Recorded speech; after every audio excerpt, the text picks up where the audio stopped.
You're listening to ReachMD, the channel for medical professionals. Welcome to Heart Matters, where leading cardiology experts explore the latest trends, technologies, and clinical developments in cardiology practice. Your host for Heart Matters is Dr. Jack Lewin, Chief Executive Officer of the American College of Cardiology. What is the role of new delivery systems and models focusing on integrated team approaches to patient care as we approach healthcare reform?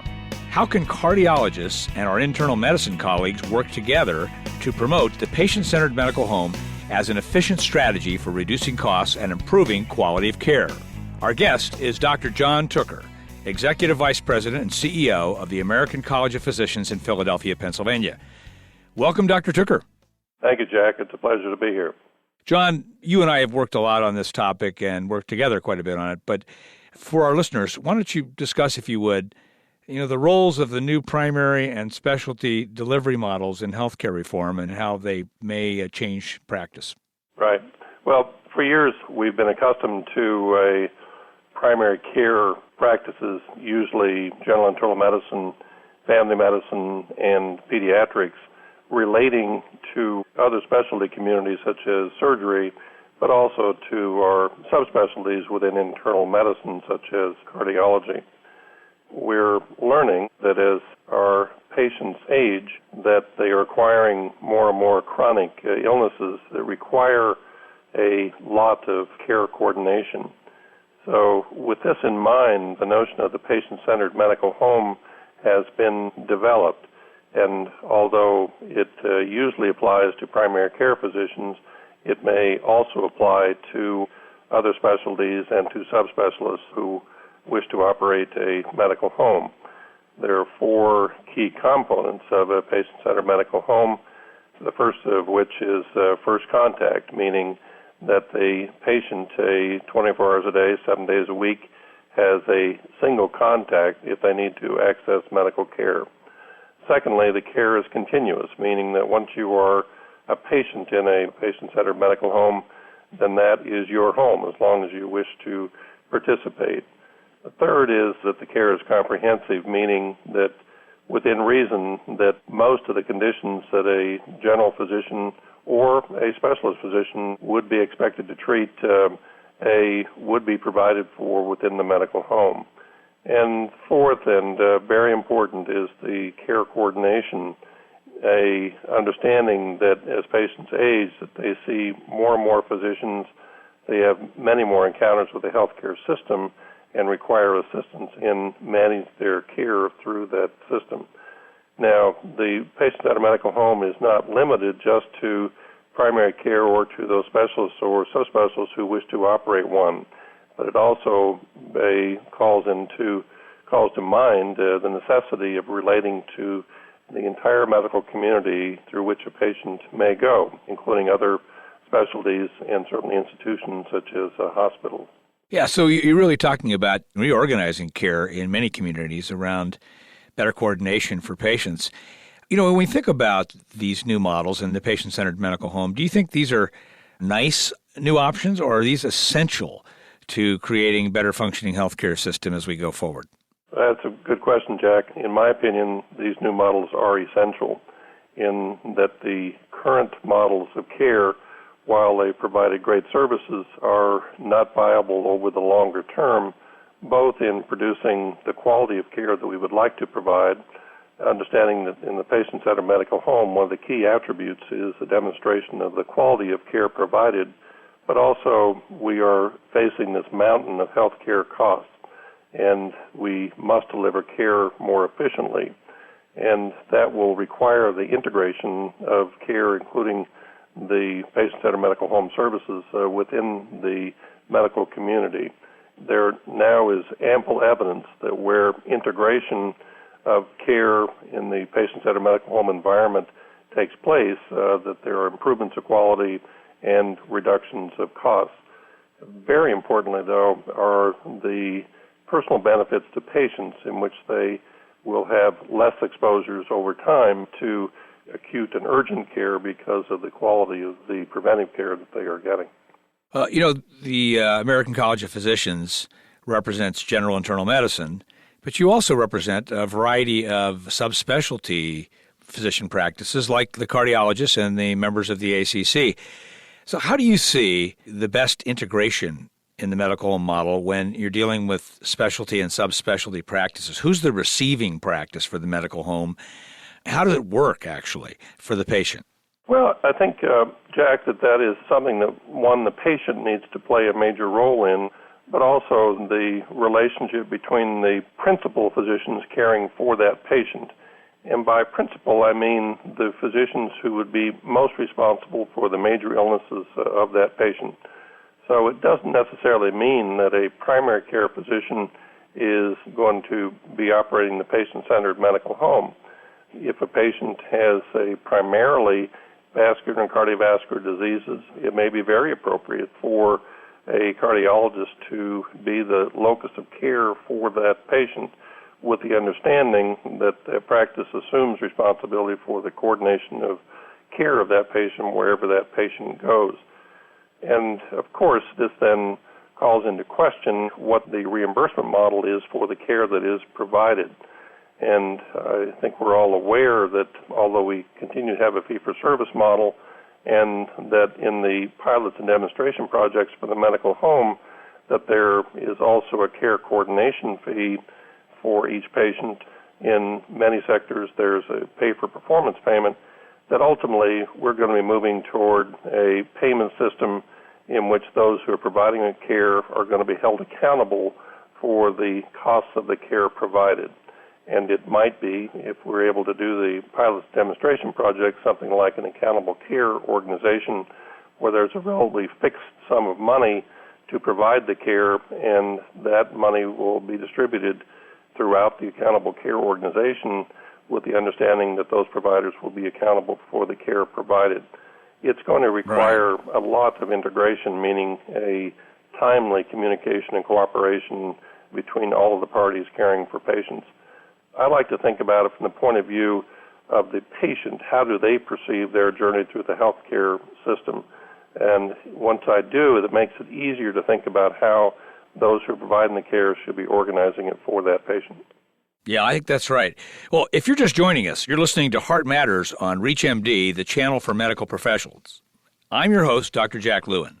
Our guest is Dr. John Tooker, Executive Vice President and CEO of the American College of Physicians in Philadelphia. We're discussing the patient-centered medical home and how different delivery models are being included in discussions on health reform. And John, you recently just touched on the idea that the payment system has to change as well in the new model out there. So, there are a lot of projects with the medical home already underway. What are the lessons learned, and what do you see from these projects? What do you see in terms of best practices and some opportunities for replication? Thus far, Jack, we're still operating under a fee-for-service model. So where the opportunities seem to be best understood are where there is an established cooperative agreement between and among those who are providing care for a patient. And supposing a patient sees multiple different physicians, where the models seem to be working best is where there's already integration. And you can look at integrated health systems such as an HMO like Group Health at Puget Sound, where there's already an established relationship between the physicians within the Group Health cooperative. So they have a common understanding when they see a patient coming from another part of the cooperative of what the expectations of care are. And they're all in one big payment model with, they're all under, either capitated or a bundled payment formula too, which makes it a whole lot easier. Exactly. So how do you do this when you get out of that integrated system? How would payment work for doctors participating in a medical home model in a community that isn't integrated, for example? Yes, and the last point I would make about those who are already integrated is that they have a common approach to seeing that their contributions contribute to the profitability of the organization. Once you move out of that model into what is most common, of more fragmented delivery of care, that is yet to be worked out. And as you and I have been learning in the healthcare reform debate, that we are likely going to be moving to models of care in which there is a sum of money to be provided for the care, and those who are going to be accountable. So we have to develop the organizational capabilities of accountable care organizations to understand what that really means, and that is now in its infancy. Well, you and I have been big promoters of health information technology, even when nobody was listening to us. What do you think about health information technology in this patient-centered medical home model? Is it a nice thing, or is that going to be absolutely essential? I mean, what do you see in terms of the importance there? Absolutely essential. And it is absolutely essential all the way from the B2B or back office business practices that we're accustomed to thinking about, but increasingly, and the American College of Cardiology has played a lead in this, to building in the accountabilities for quality improvement within a practice. And that means then that the practice needs to have the ability to acquire, manage, and report information from the practice. And you can do that through increasingly sophisticated registries in which you have a firm understanding of the patients within your practice and sufficient information to satisfy the quality measures, say, for that practice. Now, unfortunately, in the United States, the adoption rate for health information technology is still relatively low compared to some of our counterparts in Europe. But with the high-tech provisions in the American Recovery and Reinvestment Act of 2009, there is now a large incentive for practices and institutions such as hospitals to acquire health information technology. But we still have a long ways to go to the point where we have real health information exchange in an interoperable way, understanding that our patients are very mobile now and that they need to be able to have information flow from wherever they are to the next place where they receive their care. But clearly that trend is on an upward swing now, and I'm optimistic that over time that we are going to get there. We're slowly getting there.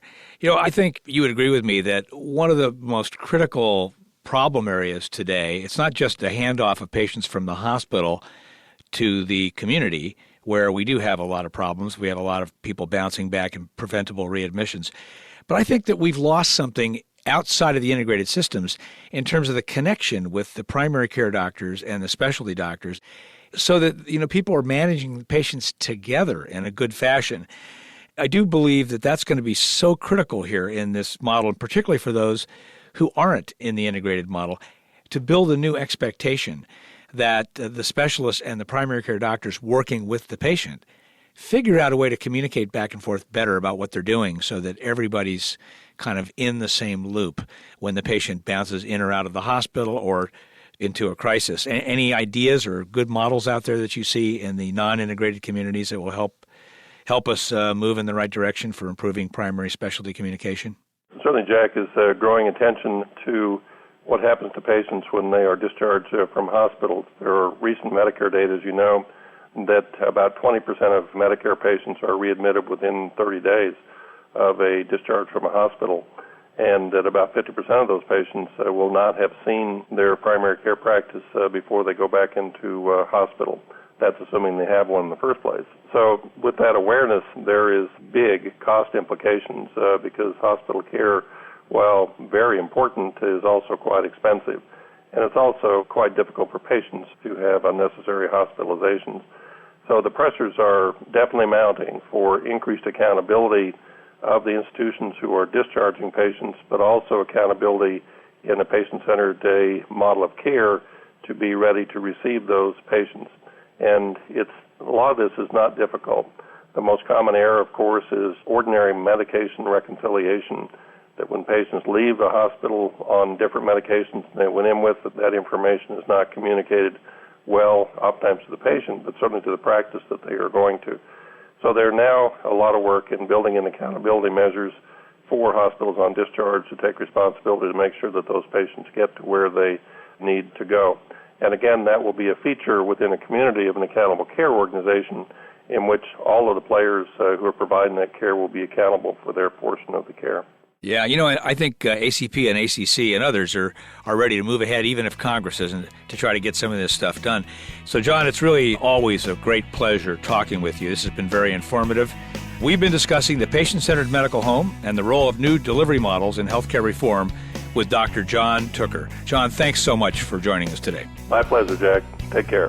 You've been listening to Heart Matters on ReachMD, the channel for medical professionals. For more information on this week's show or to download a podcast of this segment, please visit us at reachmd.com. Thank you for listening.